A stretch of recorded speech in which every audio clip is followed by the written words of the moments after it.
de la Fundación Santiago Pérez. Hoy tenemos la gran suerte de recibir con mucha ilusión a Asunción Escribano, que es poeta, escritora y catedrática de literatura. Y la va a presentar María de Vicente, que también es poeta salmantina, y seguramente que muchos de vosotros la conoceréis, porque ya ha participado en algunas ocasiones con la Fundación Santiago Pérez Gago. Sin ir más lejos, el curso pasado intervino con una ponencia muy importante en la que nos hablaba del silencio místico de la poesía. Y hoy va a ser la encargada de presentar a Asunción Escribano. Desde luego, a mí me parece muy bonito que una poeta salmantina presente a otra poeta salmantina. Desde luego, es un honor para la Fundación Santiago Pérez Gago poder contar con Asunción Escribano esta tarde, teniendo en cuenta pues todo el trabajo académico que ella está realizando y sobre todo a estas alturas del curso universitario. Muchas gracias a las dos, a Asunción Escribano y a María de Vicente, por estar aquí en este aula de mística de la Fundación Santiago Pérez Gago. Muchas gracias. Gracias, María. Muchas gracias. Bueno, pues buenas tardes a todos. Yo creo que habéis hecho una buena elección al estar aquí para escuchar a Asunción. Seguro que la mayoría de vosotros ya la conocéis y por eso estáis aquí, porque sabéis de su bien decir y de su buen hacer. Yo es lo primero que quiero decir de ella. Para mí, bueno, yo también quiero dar las gracias a Mariate, que es la que la ha invitado. Gracias a ella la vamos a poder escuchar con este tema tan interesante y gracias a los otros miembros de la Fundación Santiago Pérez Gago. Muchas gracias. Y bienvenida. Te voy a ser sincera. Mariate, cuando decidió invitar a Asunción, pues me pidió que sí podía presentarla yo y la verdad es que al principio no me hizo mucha gracia, tengo que ser sincera, por dos motivos. Uno, porque Mariate hace unas presentaciones preciosas y hace unas presentaciones que da gusto escuchar y en las que se aprende mucho.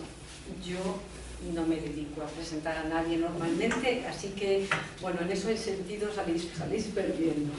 Pero, y además es una gran responsabilidad presentar a Asunción, porque, bueno, por muchísimos motivos, porque tiene un currículum tan exhaustivo, tan rico, tan impresionante, que casi, bueno, lo hemos estado hablando, casi no lo vamos a mencionar porque la verdad es que el que quiera y vais a querer, porque los que la conocéis querráis profundizar y los que no la conocéis vais a querer conocerla bien, podéis acudir a su página web, al blog literario que tiene, asuncionescribano.net y .com, y por supuesto en Wikipedia está toda la información.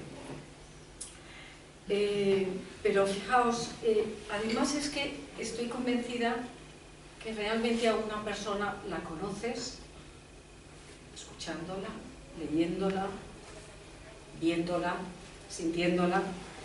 Yo conocí a Asunción, he vivido muchos años fuera de Salamanca, vivía fuera de Salamanca y en el año 2013, creo que me invitaron a asistir a un encuentro que había de cristianos en la universidad. Estaba Poli, ¿te acuerdas también? Sí. Cristianos en la universidad. Y yo no conocía de nada, ignorante de mí, porque estaba fuera, estaba en otro círculo, y no conocía a Asunción. Y sencillamente la conocí escuchándola. Y me quedé absolutamente maravillada, prendada. No sabía nada de ella. A veces no hace falta más que escuchar a la persona. Entonces sí, me interesé, ¿no? Y quise saber quién era esa persona y empecé a leerla. Tengo prácticamente todos sus libros de biblioteca, he traído solo algunos aquí porque quería comentar alguna cosita. Y la verdad es que me encantó, por lo que digo antes, por su buen hacer, por esa capacidad comunicativa que tiene, por su bien decir. Asunción, tengo la sensación de que cuando habla, bendice. En el significado primario de esa palabra, bendice, bendice siempre. Y después he tenido la suerte de, bueno, pues irla conociendo un poquito más, la admiro profundamente y la quiero ya. Porque hemos coincidido en muchos actos, con escritores, amigos, con Pablo Dors, con Víctor Herrera de Miguel, con pues personas afines y bueno, la he ido leyendo y la he ido siguiendo y además he tenido la suerte de ser alumna suya, aunque soy mayor que ella, de ser alumna suya en unos cursos que ofrece la Universidad Pontificia. ¿Se me oye bien? Porque está en unos cursos que organiza la Universidad Pontificia con el Ayuntamiento para personas adultas. Es, bueno, un poco parte, ¿no?, de la Universidad de Experiencia, donde también das clase. Y bueno, pues, he tenido la suerte porque yo, que he sido profesora toda mi vida, pues soy capaz, ¿no?, de distinguir, ¿no?, quién es un profesor de altura y no. Y ella es capaz de ver, primero es capaz de escuchar, tiene una escucha profunda, y es capaz de ver lo mejor y de sacar lo mejor de cada uno. Eso lo sabes tú porque te lo he dicho después de las clases.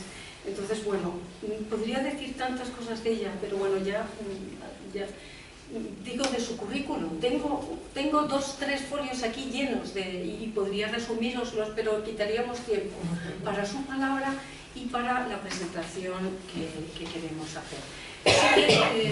Os diré que, bueno, aparte de que colabora activamente en toda la vida cultural y universitaria de las 2 universidades en las que estudió, de las que es doctora y catedrática, y participa en muchas actividades, ha tenido cargos importantes en las universidades, pertenece a muchas instituciones de la ciudad y de otros lugares. Es que estaríamos hablando toda la hora de eso, ¿no?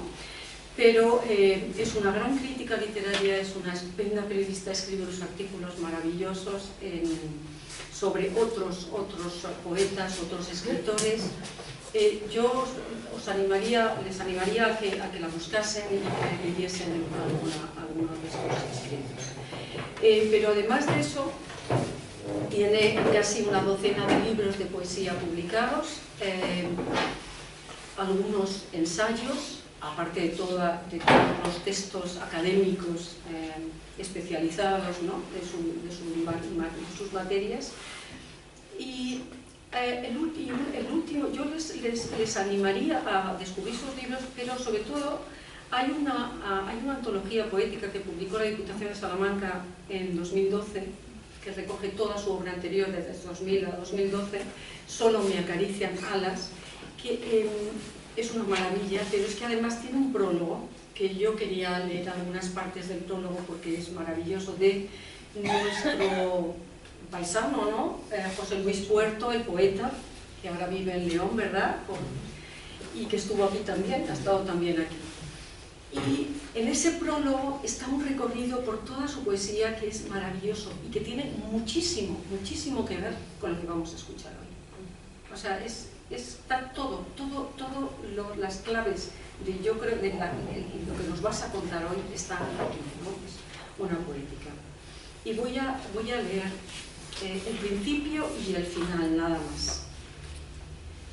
Dice José Luis Puerto: hay en la poesía de Asunción Escribano un decir suave, un decir íntimo, un decir ligero, un decir claro, emotivo, pero al tiempo un decir marcado por la intensidad, para expresar un itinerario vital, para convertirse en una suerte de profesión de fe.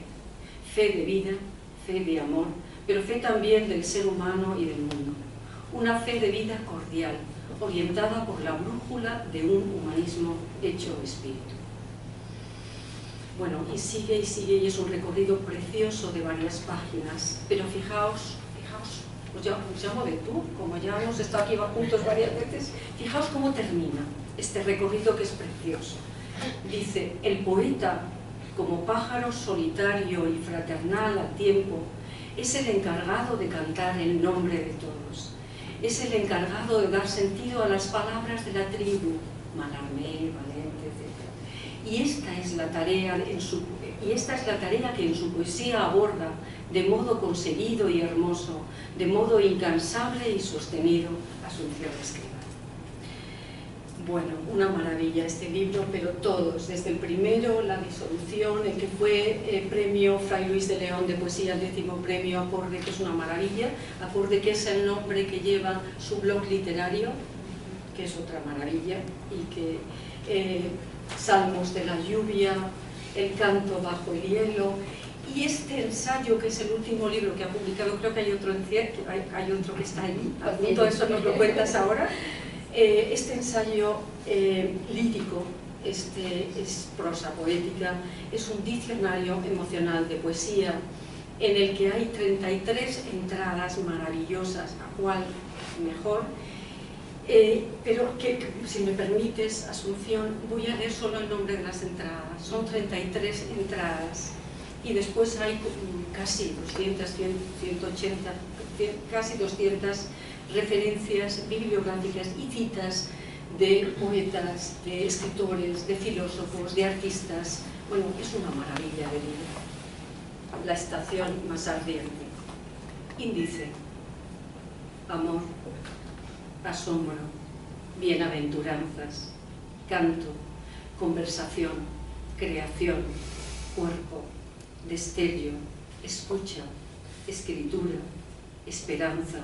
Fragilidad, gratitud, imagen, intemperie, lectura, luz, madre, mentira, mirada, nombre, padre, pájaros, palabra, poema, ritmo, ser, silencio, sombra, súplica, viaje, vocación, voz.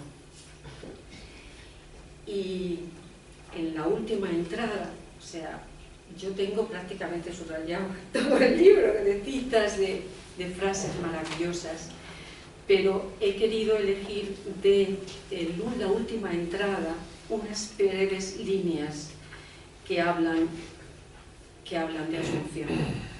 Y dice Asunción en voz, es un fragmento. La voz de un poeta nunca está sola. Debajo de las sílabas que nombra en estado casi de profecía, laten las palabras que le hermanan a la tribu. Se pulsan todas las voces que le precedieron y que le sembraron de poesía la mirada. Palpitan las experiencias y paisajes que alguien antes que él contempló.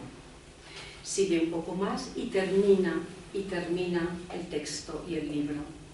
Ese es el deseo que persigue íntimo el poeta, el desvelamiento, la entrega del sentido y de la luz que sostiene bajo su leve pábilo toda la fragilidad de las cosas de este mundo.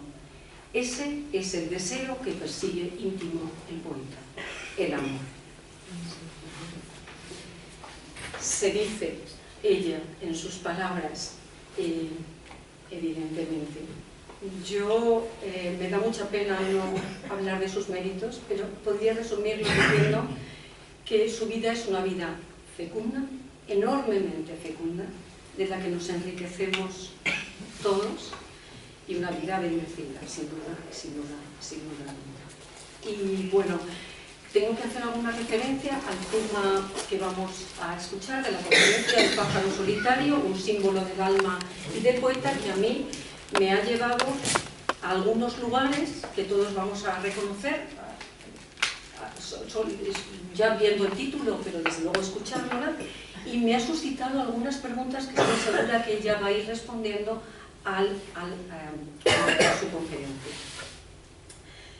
Me ha llevado a la Biblia, me ha llevado a los Salmos, me ha llevado, claro, a San Juan de la Cruz y a sus escritos sobre las propiedades del pájaro solitario, pero me ha llevado también a la mística de otros lugares y de otras épocas, no solo de España, y sobre todo a la mística oriental, a la mística, a la poesía sufí.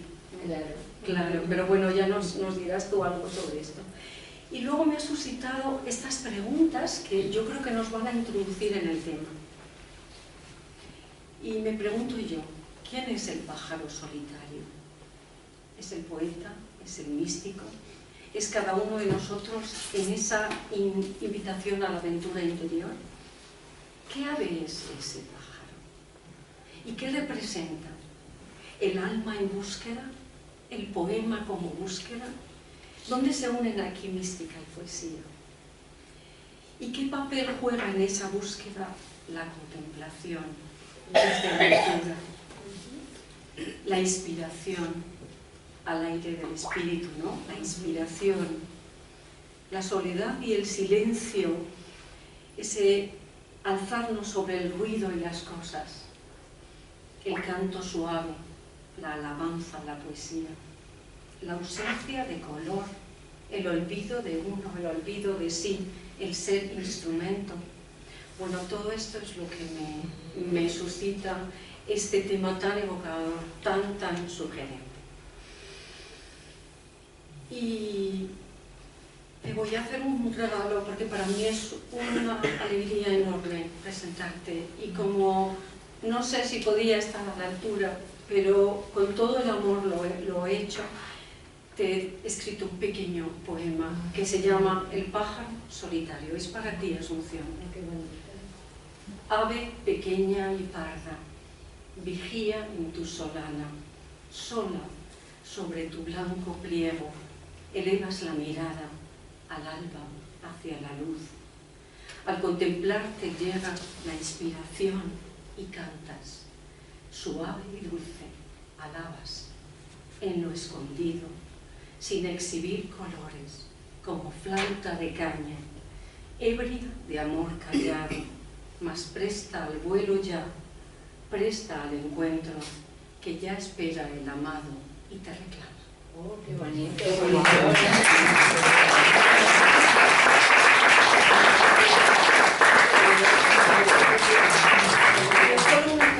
Solo una cosa que escuché el otro día a nuestro amigo Víctor Herrero de Miguel. El otro día le escuché decir, citaba a Jorge Guillén, sí, comentando un poema de Salinas, y decía Jorge Guillén: basta ver bien lo que se ve y se verá lo que no se ve. Así que yo ahora nos pido a todos, a mí la primera, oigamos bien lo que vamos a oír para poder oír lo que no se oye. Muchas gracias, María.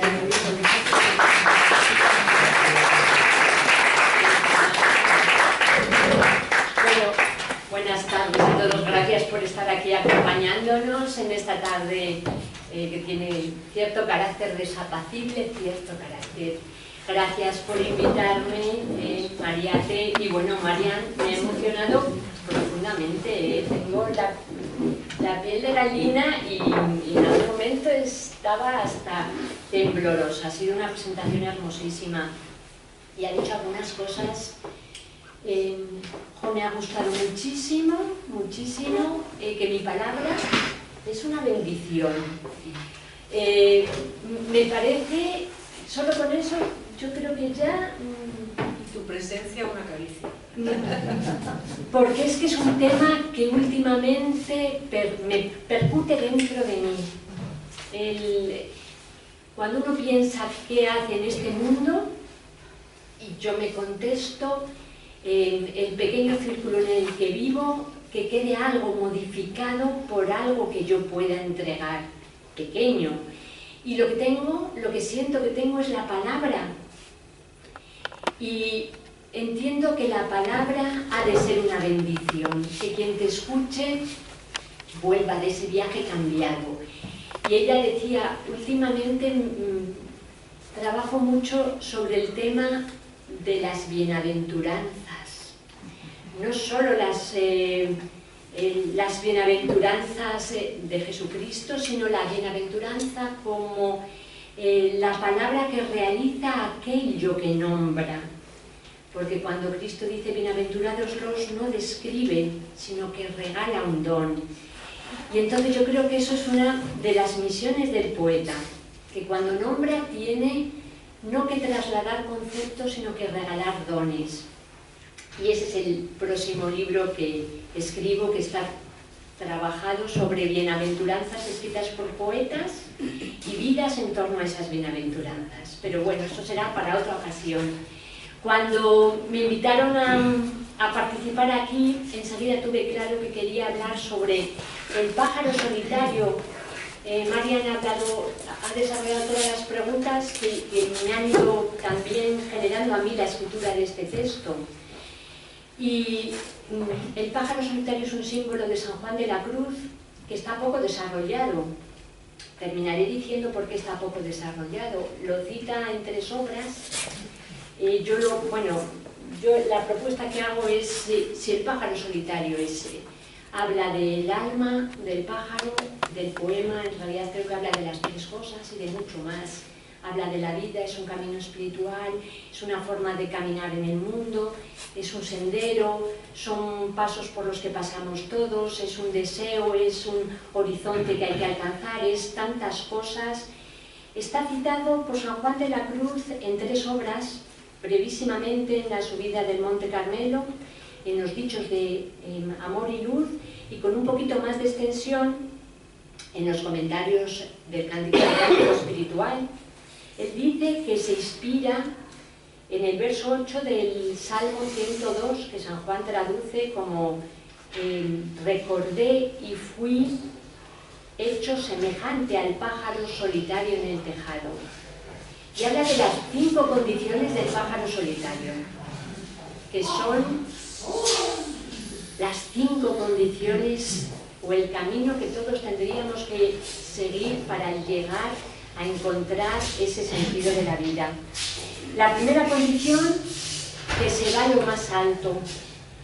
La segunda, que no sufre compañía, aunque sea de su misma naturaleza. La tercera, que pone el pico al aire. La cuarta, que no tiene determinado color. Y la quinta, que canta suavemente. Es una belleza. Creo que San Juan despliega una simbología aérea en la que coloca al pájaro, al alma, elevado, aspirando con la cabeza alta, esperando que le llegue la gracia, solitario, callado y evidentemente cantando. Voy a ir pasando los textos que voy leyendo de San Juan, y ahora os diré de algún poeta. Los voy a ir pasando, a ver si no... Bueno, dice San Juan en el Cántico Espiritual, en los comentarios, en esta manera de contemplación tiene el espíritu las propiedades de este pájaro.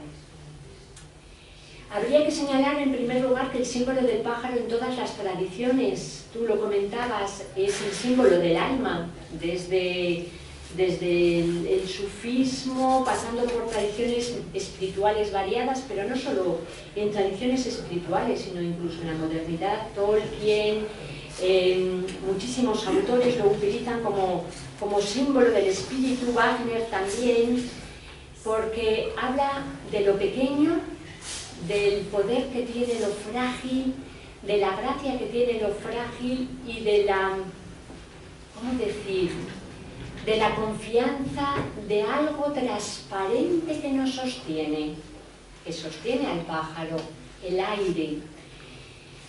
San Juan acude al símbolo del pájaro no solo en este caso, sino en el Cántico Espiritual, cuando la amada busca al amado y llega y se mira en la fuente y encuentra los ojos del amado reflejados. Y en un momento determinado le dice, apártalos, amado, que voy de vuelo, que es un pasaje del Cántico Espiritual que rompe en dos, separa en dos el Cántico Espiritual, porque hay una fractura semántica y hay una fractura hasta casi conceptual. De golpe y porrazo hay una subida, el alma que está buscando al amado encuentra en el cristal los ojos reflejados y a partir de ese momento vuela.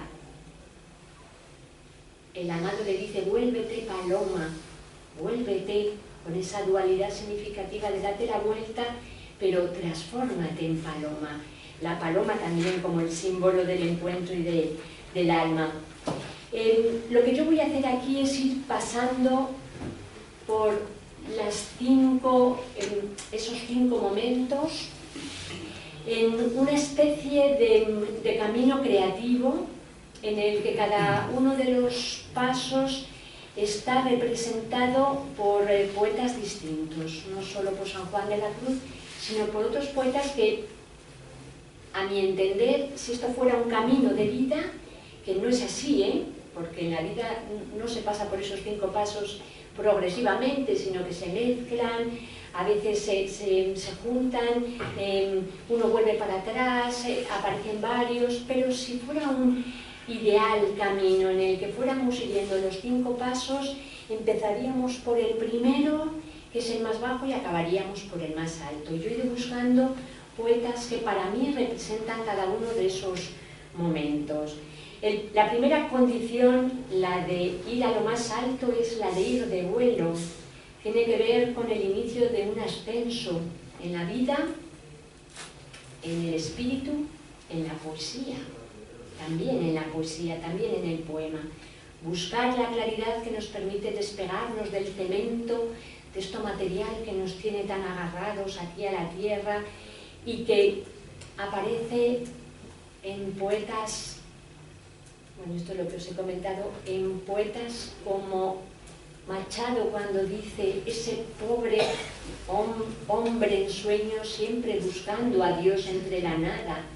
Todos los que hemos trabajado con gente joven sabemos que en parroquias, los que hemos sido catequistas, que hay un momento en la vida del adolescente en que se pierden y que a veces da la sensación de que están perdidos y están siendo buscados. Es este momento de buscar a Dios entre la niebla. Dice Jesús Montiel que no se puede atravesar la vida sin rasguños. Pues claro, la vida está hecha para subir, hay que haberse dejado antes arañar por las espinas de la vida. Nadie tiene una vida hermosísima y comodísima, y los santos, los místicos, San Juan de la Cruz es el ejemplo más claro de esto, que cuando más bajo estaba más alto. Escribir el cántico espiritual encarcelado, empezar a escribirlo, es algo que yo creo que se escapa de una cabeza racional que viva una vida cotidiana como la nuestra. ¿Cómo se puede escribir algo tan elevado en un estado tan dolorido física y hasta mundanamente? Sus hermanos le han encarcelado, tenía que estar hecho polvo, roto por dentro, traicionado por aquellos a los que más había querido. Él, San Francisco, siempre lo mismo. Los hermanos contra alguien que es... No se puede atravesar la vida sin rasguños, dice Jesús Montiel, y San Juan de la Cruz también lo muestra en el inicio del cántico espiritual. El cántico espiritual se inicia con una herida, donde te escondiste, amado, y me dejaste con gemido. El gemido, el dolor. Hay una autora, Luce López Baral, que estudia la relación que tiene San Juan de la Cruz con la mística sufí. Es la gran especialista de la relación de San Juan con la mística sufí.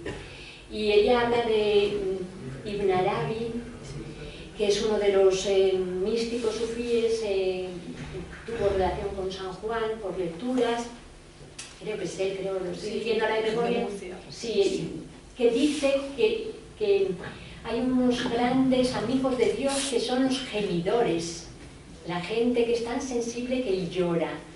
Los grandes amigos de Dios, los grandes amados de Dios son los gemidores. Pues es que el inicio del cántico espiritual es un gemido, es un dolor, es un desgarro, y desde ahí se inicia el vuelo. Bueno, no se puede iniciarse en la vida del espíritu sin haber atravesado la vida sin rasguño, sin haberse preguntado, sin haber tenido ese dolor. Y hay muchos poetas que en sus poesías han reflejado esa especie de angustia existencial. He elegido algunos, pero podían ser muchos más. Victoriano Kremer, existencialista, aparece siempre asociado al existencialismo. Dice: ¿por qué, Señor, me has dado este instinto de tierra que me obliga, deslumbradora mente, a presentirte en un orbe confuso y violento? Fijaos qué bonito qué contradictorio, ¿por qué me has dado este instinto de tierra que me obliga, el hombre obligado a presentir algo que le deslumbra a la vez? Hay una contradicción entre el adverbio deslumbradoramente une la semántica de la luz con la forma de producirse, pero es que el sujeto lírico está agarrado por los dos extremos, por la tierra y por el cielo ya. Es por el orbe confuso, pero ya ha sido obligado, ha empezado a estar deslumbrado. Es el primer momento del vuelo. También José Hierro, en un poema que a los salmantinos nos gusta mucho porque se titula Alucinación en Salamanca, buscaba la noche de las piedras en Salamanca y se encontró de topetazo con la luz. Dice José Hierro, ¿en dónde estás? ¿Por dónde te hallaré? Sombra, sombra, sombra. Buscaba la sombra.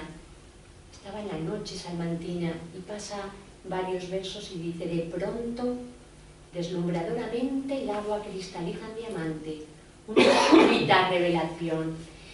Él en alguna entrevista que hizo relató que tuvo algo parecido a una experiencia místico-espiritual en Salamanca, una noche que estaba buscando y pisaba por Salamanca y se encontró deslumbradoramente.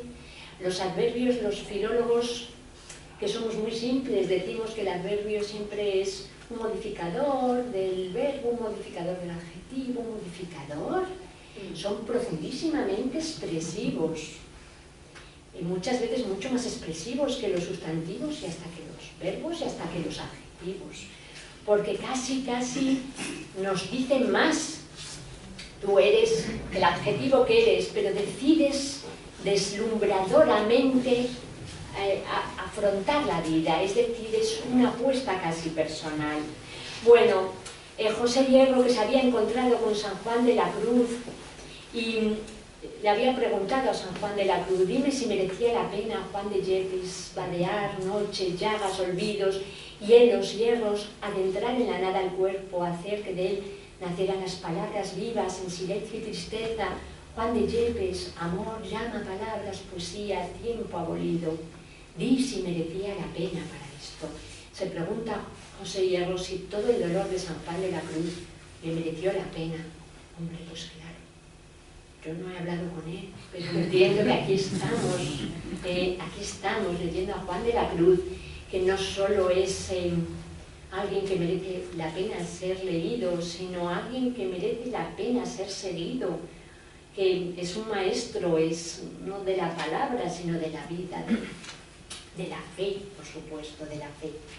Bueno, desde esta perspectiva hay que decir que Juan de la Cruz, también precisamente practicando el arte de la cetrería, volando, también se dejó deslumbrar, se abrazó la mirada de la vida para siempre, y lo canta en ese poema precioso tras un amoroso lance, donde dice: cuanto más alto subía, deslumbroseme la vista, y la más fuerte conquista en oscuro se hacía. Mas por ser de amores lance de un ciego y oscuro salto, fui tan alto que le di a la caza alcance. El poema, por cierto, cantado últimamente por Rosalía, esta cantante que es tan provocadora, pero que tiene unas versiones de un par de poemas de San Juan de la Cruz que son verdaderamente preciosas, y este lo tiene cantado muy, muy bien, muy hermosamente. Este poema es San Juan pleno. Tendría que ponerme las gafas, porque veo regulín por la vista cansada de la edad, pero es que con gafas no os veo la cara bien. Prefiero veros la cara vosotros y los ojos a ver bien el texto que tengo escrito. Fijaros qué importante es. Pues muy importante, quiero veros, miraros y ver vuestros ojos. Y las gafas me ayudan a cerca, pero no me facilitan el lejos. He apostado lejos y a lo mejor en algún momento me pierdo. Es que quiero veros, porque si no conecto con vuestros ojos, no conecto, ¿vale? Bueno, el poema de Juan de la Cruz, que es, por cierto, es cuando está cayendo el ave, es cuando salta para arriba. Es una experiencia que él cuenta en este poema y la tiene también en El espejo y ese vuelo alto. Creo que es una forma simbólica de reflejar lo que es la experiencia mística, que es estás abajo del todo. Creo que lo han experimentado todos los místicos. En San Francisco pasó algo parecido, cuando más perdido estaba, cuando más roto, fue cuando tuvo la experiencia fuerte y tuvo las llagas. Pues en San Juan es en el vuelo, cuando el pájaro está bajando, de golpe sale disparado para arriba, que es una cosa que yo creo que nadie en la literatura religiosa, mística o espiritual ha hecho nunca, nadie. Yo no se lo he leído jamás a nadie y no he leído que nadie hable de esto, y que me parece una capacidad prodigiosa de hablar de la gracia, ¿vale? Que es en el fondo de lo que habla. Bueno, deslumbradoramente, como digo, creo que los adverbios son muy poderosos y en este tipo de poesía especialmente. Bueno, fijaos, cuanto más alto llegaba de ese lance tan subido, tanto más bajo y rendido y abatido me hallaba. Es que no es horizontal, es vertical el dibujo que hace Juan de la Cruz en este poema. Dije, no habrá quien alcance, abatíme tanto y tanto que fui tan alto y tan alto. Es un prodigio de poesía, es hermosísima. Este poema es hermosísimo y es diría que hasta violencia para contar esa bajada y esa subida tan poderosas. Bueno, otros poetas, dice Pseudo Dionisio, que cuanto más alto volamos, menos palabras necesitamos. Decía Dámaso Alonso que San Juan de la Cruz era el gran poeta de la obra más breve de la historia de la literatura. No hace falta escribir 200 libros. ¿Cuántos poemas tiene, brevísimos? Se estudiará a través de la historia, pasará el tiempo, pasarán los siglos, y San Juan de la Cruz, con un puñadito pequeño de versos, ha construido la obra de literatura universal más grande que hay. Es esto lo que dice el Pseudo Dionisio.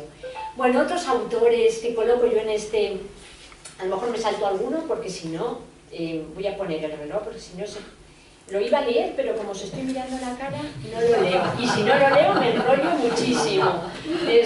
Bueno. Voy a poner el reloj para que no se me vaya un poco la pinza y si tengo que... Bueno, algún otro autor que coloco aquí, Blas de Otero, desesperadamente busco un algo, desesperadamente, fijaros esta anáfora, esta repetición en la que el adverbio, desesperada, busco algo, igual que vosotros, hombre, es el inicio de la búsqueda. A estos poetas los coloco yo en esta primera fase, están buscando ya algo. Desesperadamente o no, están todos colocados en esa... Dice Ada Salas, les podría responder a todos, la fuente que buscáis mana de vuestro pecho. Es Ada Salas, pero es también toda la mística. Y es el enlace con la segunda parte. La segunda parte, que no es de compañía, aunque sea de su naturaleza, es también una característica del poema. Los que escribimos poesía lo sabemos. Para escribir poesía hay que hacerse un hueco dentro, hay que vaciarse, hay que mantener el silencio y hay que mantener durante los periodos de escritura poética, hay hasta que distanciarse un poco de lo que nos rodea, porque si no uno se pierde. Y cuando yo esto lo experimento con mucha frecuencia, yo escribo en verano, porque durante el curso no puedo. Tantas clases, tantas cosas, no tengo silencio interior. Cuando escribo poesía, cuando tengo silencio interior. Es más, cuando estoy demasiado ocupada, tengo bloqueo creativo. ¿Cuándo me desbloqueo? Cuando me callo. Me callo en verano. Es cuando yo empiezo los libros. Estoy deseando que llegue el verano, pues ya tengo otro libro en la cabeza y quiero silencio. Porque a pesar de que hablo mucho, yo soy muy silenciosa. Me gusta mucho el silencio. Bueno, que no sufre compañía, la segunda característica. Es el segundo momento, es la soledad representada por Leopoldo Panero. Tu silencio, Señor, tu silencio, camino a oscuras a través de mi alma. Estoy solo, solo, Señor, con tu mirada. Conozco la sed que te adivina, el lleno de limpidez sobre la cumbre. Es el inicio de la pregunta, de la semilla. No es una soledad rugiente como la del Deuteronomio, que decía soledad rugiente de la estepa. No es la de Job, me he vuelto compañero de chacales, de avestruces. Salto esto. Es esta soledad. Es la soledad sonora. Es una soledad en la que hay escucha.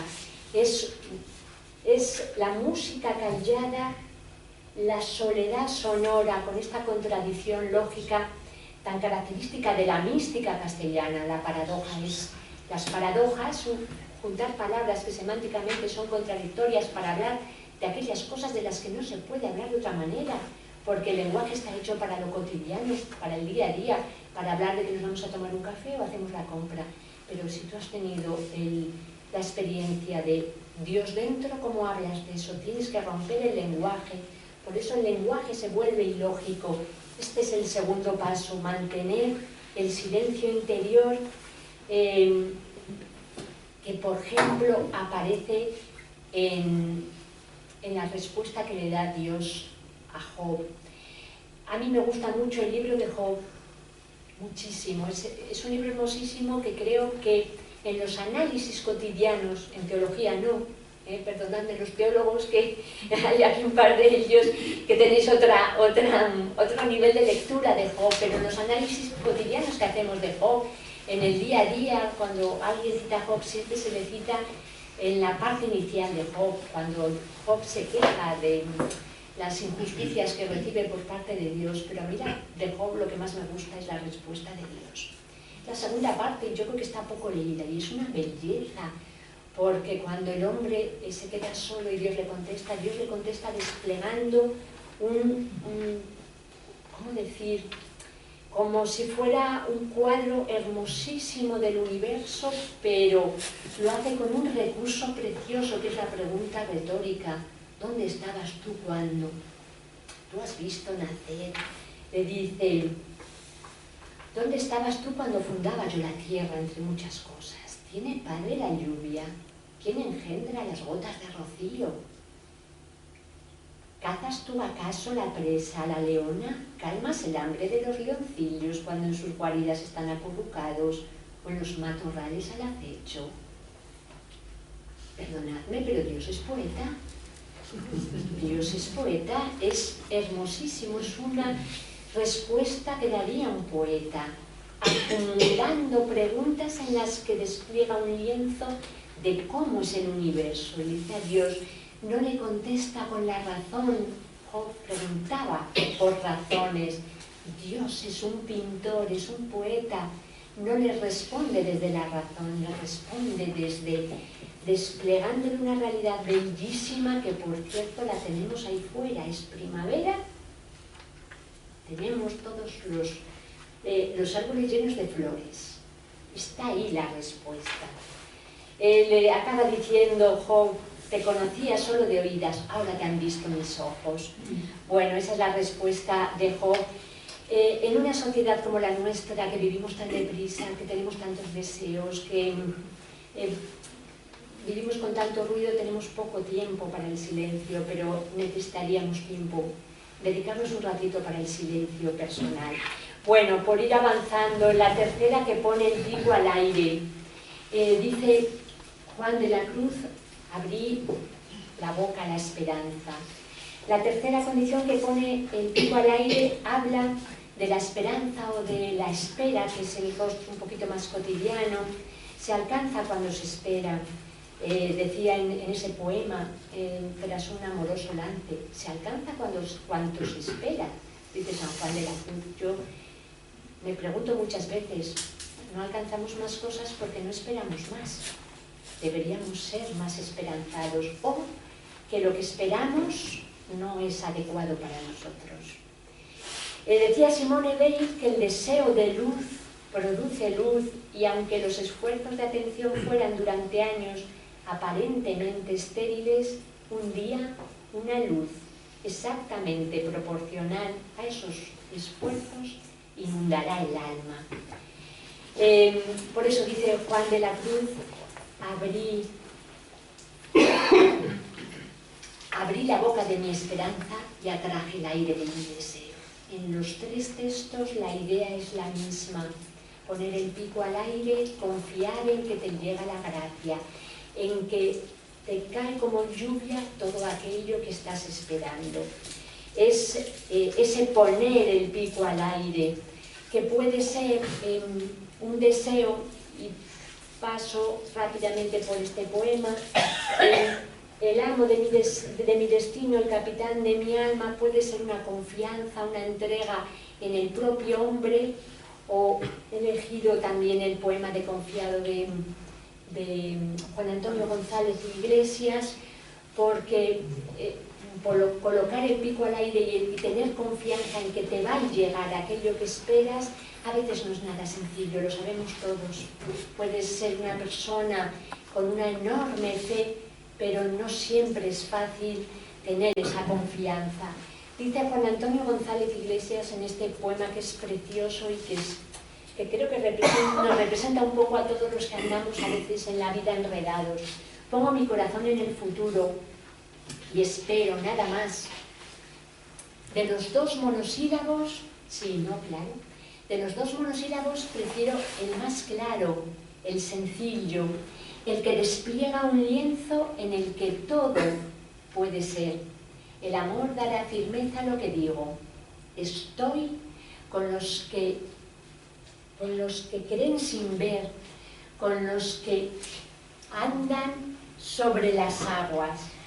Cuando el mundo entero o mi mundo se hunden tantas veces, entonces algo relacionado con los pájaros y los lirios me salva. Entonces tengo todas las palabras, sueño palabras, fluctúan, es que lo veo fatal, aquí lo tengo muy pequeño, fluctúan nec mergitur. Prefiero abrir, no sé cómo decirlo. En una calle estrecha de Venecia he encontrado una casa con un lema breve sobre el dintel, escrito en piedra hace siglos, legible todavía, que franquea la entrada. Ancora espero, tenemos que elegir, esa es mi puerta. Es un poema precioso porque es un poema tanteante. Confía, pero no dice en qué. Está ahí un poco como todos. Está tocado, está entrando, pero todavía no ha saltado. De hecho, si os dais cuenta, dice, estoy con los que andan sobre las aguas. ¿Quiénes son los que andan sobre las aguas? El Evangelio. Algo relacionado con los pájaros y los lirios, que es uno de los textos más bonitos. Yo acabo de terminar un artículo sobre Juan Antonio y sobre los textos del Nuevo Testamento que él filtra sutilmente en su obra. Tiene muchísimos y van creciendo a medida que van pasando los libros, y en los últimos libros se ven mucho, o sea, hay como un... Y este me gusta mucho porque él se entrega confiado, pero no dice a qué. Todavía no ha dado el salto, o al menos públicamente. Privadamente seguramente sí.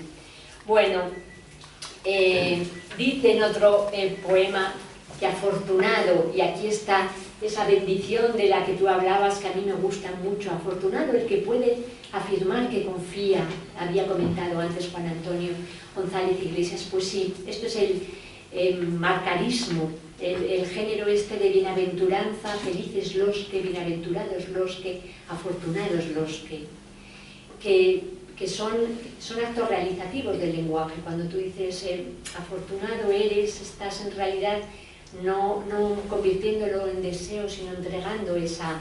Afortunado el que puede afirmar que confía. Fijaros cómo está escrito. Los filólogos analizamos mucho la lengua, pero es que la lengua es interesantísima.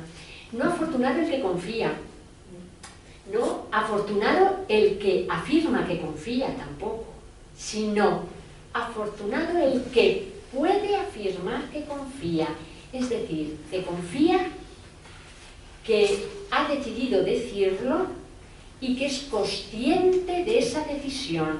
Es una frase con un nudo semántico poderosísimo. Bueno, es el paso de la confianza, que también tiene mucho que ver con la escritura poética. El que no tiene determinado color, nada sabiendo sino amor, fijaos, que no tiene determinado color, elige una metáfora del color. En realidad tiene que ver con renunciar al deseo. Esto es renunciar al deseo, no poseer ningún deseo. Él utiliza la metáfora del color, y no tener color es en realidad casi apostar por el color blanco, que es el color de la luz, el que los tiene todos. El color blanco. Antonio Cabrera, creo que es el que tengo ahora, bueno, dice antes de citar a Antonio Cabrera, Juan de la Cruz dice: así es el espíritu perfecto, que no solo en este exceso no tiene algún color de afecto sensual y amor propio, más ni aún particular consideración de lo superior e inferior, ni podrá decir de ello modo ni manera, porque es abismo de noticia de Dios la que posee, según se ha dicho. No tener determinado color es renunciar al deseo. Esto es muy importante en la vida, pero también en la poesía, en la escritura poética. Cuando escribimos poesía, ¿qué es lo que nos motiva para escribir? Queremos ganar premios, queremos ser famosos. Mal, estás equivocando. Quieres que todo el mundo te reconozca. Mal. Eso no es la poesía es otra cosa. Si eso te viene, te viene. Pero si deseas eso cuando estás escribiendo, vas por mal camino. Bueno, el no tener deseo, el color blanco, que es el color de todos los colores, tiene que ver, fijaos, cuando yo busqué el color blanco en Wikipedia tiene muchas cosas muy raras, y en este caso busqué blanco por curiosidad y se puso lírica Wikipedia, y decía: la combinación de los colores luz produce luz. Hablando del blanco, digo, ¿quién ha escrito esto? Antonio Cabrera, el poeta, malogrado poeta, era un poeta fantástico, mayor cuando ganó el primer premio, y luego fue uno tras otro porque era una poesía muy buena, que tuvo la mala suerte de que un día, jugando con los ojos de los amigos, se resbaló y se cayó en una pared y se partió toda la columna, y estuvo, no, se quedó en silla de ruedas, y escribió, luego ya escribió poco. Él dice que todos, salvo el blanco, son colores vencidos. Y escribe Antonio Cabrera un último libro. Yo le hice la crítica una semana antes de que falleciera, que Fernando, mi marido, anda por ahí, yo lo comenté con él, le dije: este hombre, ahora no recuerdo cómo se llama, distancia, no sé qué distancia, Dios distancia, creo, algo así. Era de como pensamientos breves, llenísimos de luz, llenísimos de sentido, y yo cuando leí ese libro dije: este hombre sabe que se va a morir, y en este momento está lleno de luz, lejos coma distancia, era el título. Era un libro que me dejó impresionada. Lo acabé de leer, hice una reseña de ese libro, y yo supe que él sabía que se iba a morir, y de hecho murió 2 días después de que yo hiciera la reseña. La reseña está llena de luz, el libro está lleno de como de golpes de luz, no de una persona que está, bueno, estaba en el centro de Toledo, creo que es en Toledo donde está, llevaba viviendo por los últimos 7, 8, 9 años, ya encamado, y sin embargo estaba llenísimo de esperanza y de... Entonces, bueno, y creo que era en este libro donde pone todos, salvo el blanco, son colores vencidos. Bueno, en este momento renunciar al deseo permite que te llegue la gracia. A veces no hay que hacer nada. Bueno, es un poema un poquito largo, pero tengo que leerlo porque es de Rosillo. Y para este me pongo gafas porque si no, no lo leeré bien. Es un poema titulado La luz, y habla de una experiencia que tuvo él, y es Eloy Sánchez Rosillo va caminando por la calle y de golpe dice: no, la luz no se puede prever, sucede siempre cuando menos lo esperas. Puede pasar que vayas por la calle deprisa porque se te hace tarde para echar una carta en correos, o que te encuentres en tu casa por la noche leyendo un libro que no acaba de convencerte. Puede acontecer también que sea verano y que te hayas sentado en la terraza de una cafetería, o que sea invierno y llueva y te duelan los huesos, que estés triste o cansado, que tengas 30 años o que tengas 60. Resulta imprevisible, nunca sabes cuándo ni cómo ocurrirá. Transcurre tu vida igual que ayer, común y cotidiana, un día más, te dices. Y de pronto se desata una luz poderosísima en tu interior y dejas de ser el hombre que eras hace solo un momento.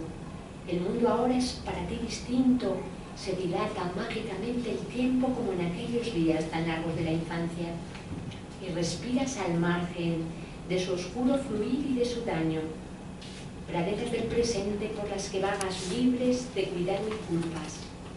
Una acuidad insólita te habita el ser, todo está claro, todo ocupa su lugar, todo coincide, y tú, sin lucha, lo comprendes. Tal vez dura un instante el milagro, después las cosas vuelven a ser como eran antes de que esa luz te diera tanta verdad, tanta misericordia, mas te sientes conforme, limpio, feliz, salvado, lleno de gratitud, y cantas, cantas. Bueno, es ese canto que debería movernos a todos los poetas y que debería alentar toda nuestra vida. Bueno, voy a pasar porque si no acabo. Es el momento de la amada en el amado transformada. La última parte que canta suavemente. Un poquito alto ha quedado. Bueno, evidentemente hemos llegado al canto. Cuando has ido pasando por todos esos 5 pasos, no puedes otra cosa que cantar. Es la quinta condición que apunta al júbilo, que canta suavemente. Ha quedado la mirada impresionada por la claridad, por la certeza, y ya de aquí al testimonio solo hay un paso. Como dice el poeta, bueno, primero el poeta granadino Antonio Enrique, entre los ojos y la voz ya no queda espacio, y Vicente Gallego dice: es imposible meter un alfiler entre esa voz y el alma que la escucha. Ahí ya, eso está agarrado. Pájaros, alma y canto habitan el mismo lugar, el del aire. Se ha experimentado la certeza y los ojos deseados están bombeando la sangre ya hacia el milagro. Y hay que apartarlos porque tanta luz hace daño. Y de ese ascenso, dice José Hierro, un día algo despierta en el recinto silencioso, resurrección o transfiguración. Ya no es el tejedor apresurado de la saliva de oro, sino una mariposa. Es esto que dice, no, perdonadme, sí, yo creo que se me ha saltado alguna, bueno, no os preocupéis. Dice San Juan de la Cruz: por tanto mucho es de desear este divino aire del Espíritu, y que pida a cada alma aspire por su huerto para que corran divinos olores de Dios. Son muchos los poetas que han rozado la claridad, mucha gente, no solo poetas, pero los poetas lo cantan, que han rozado la claridad en su experiencia. La luz les ha buscado y les ha dicho el nombre. Y aquí sí, dice Antonio Cabrera, en uno de los últimos textos de ese libro, cuando ya estaba a punto de morir: la luz no suena, pero clama y reclama. La luz ya le estaba reclamando en Gracias Distancia. Y Dámaso Alonso también tuvo una experiencia parecida, que se vio obligado a contar, en la que decía: luz yo vivo, un infinito cabe en la luz de un segundo, no me habléis ya de muerte. Luz yo vivo, un infinito cabe en la luz de un segundo, no me habléis ya de muerte. En un segundo ha tenido un golpe de luz y ha dejado de creer en la muerte, ya solo cree en la vida. Bueno, son muchos los poetas, Agustín de Hipona y Vicente Gallego, que es un autor que también narra una experiencia de iluminación o de encuentro con lo sagrado. La dejo para el final. va a ser el último texto que os leeré. Antes de esto, para terminar, quiero comentar que hace tiempo Luce López Garay, la escritora que relaciona, que estudia Juan de la Cruz con la literatura sufí, se lamentaba en un libro de que el texto del pájaro solitario haya desaparecido. Entonces ella cree que pudo ser uno de los textos que Juan de la Cruz se comió cuando huía de los hermanos Calzados en la Encarnación, y decía ella que fue una lástima que desapareciera, que hubiera tenido que comérselo para huir, para que no le hicieran preso. Pero cuando yo estaba preparando esta conferencia pensé que era precioso este símbolo. Juan de la Cruz se come el símbolo del pájaro solitario y se hace uno con su texto. Es decir, se vuelve uno con el pájaro, como si estuviera comulgando su propio texto, y se vuelve uno con su texto. Creo que es un gesto coherente, profundo y poderoso para alguien que escribe sobre la luz suprema en el idioma más hermoso, el idioma del amor, en la lengua castellana, haber podido comulgar con el cuerpo aquellas palabras que se escribieron para nombrar el vuelo, el ascenso y la comunión con la claridad, esa claridad que nuestro poeta zamorano Claudio Rodríguez decía que siempre venía del cielo. Creo que al final de sus días Juan de la Cruz, mediante este hecho simbólico, expresa que se ha vuelto pájaro y se ha unificado con su canto.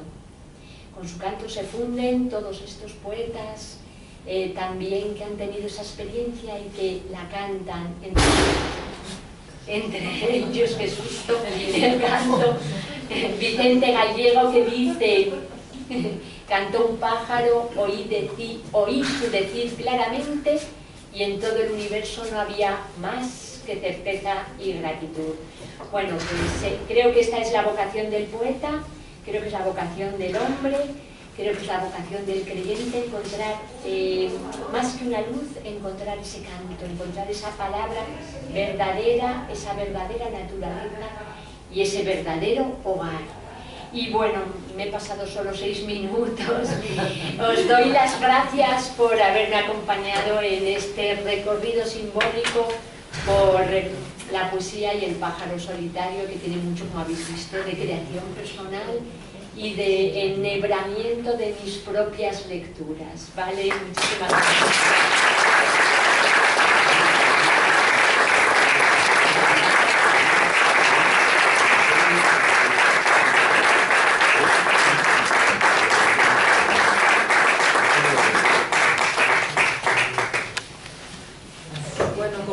Está, ¿no? El bien decir y el buen hacer. Bueno, yo creo que han quedado bien respondidas esas preguntas que lancé, y yo no sé si hay preguntas. Yo creo que está muy claro, pero a lo mejor hay alguna pregunta por ahí. ¿Hay alguna pregunta? Nadie me pregunta, Ya queda muy claro. No quiero estropear el canto. No, pero formarían parte del canto las preguntas. Sí, nos hemos dejado sin palabras. Pues no era esa mi intención, porque se trata de la palabra. Bueno, sí, palabra de silencio, el silencio de la palabra. Bueno, pues si os anima a leer a San Juan de la Cruz y os lanzáis a él, es un poeta hermosísimo, que tiene una hondura y tiene muchos niveles de lectura, y cada uno encuentra su propio nivel de lectura, ¿vale? Siempre habla a todo el mundo, sea o no creyente. Siempre la comparación es muy bonita en el pueblo de San Juan de la Cruz, cuando lo compara con el águila, que cuando sube se ciega por el sol y cae, pero vuelve a subir otra vez. Sí. Entonces retoma todo su camino otra vez con mucho más brío y vuelve otra vez a subir. Entonces volé tan alto que viví en la casa alcance. Ya llega al final del poema donde ya me cuenta lo que estaba buscando. Sí, es hermosísima esa imagen, ¿eh? Y de alguna manera es un poco, todos tenemos esta experiencia vital. Si somos creyentes, bajamos, a veces subimos las dudas, y si no lo somos, en la vida cotidiana también. Por eso digo que habla todo el mundo. San Juan se lo puede leer desde la fe, desde la literatura y desde alguien que se acerque a él sin ningún... A todo el mundo le transmite el mensaje, ¿eh? Es un autor sorprendente. Creo que para mí único en ese sentido. ¿Eh? Pero sí, muy de acuerdo. Pues lo que queráis, y si no, pues charlamos luego más distendidamente. Fuera, ya está.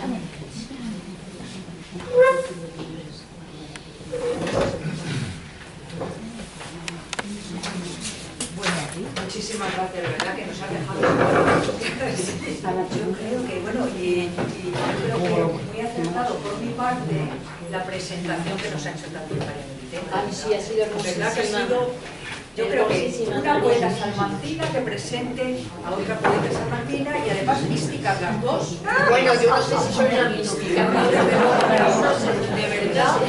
Es que, bueno, pues este es el símbolo de la Fundación Santiago Pérez Gago.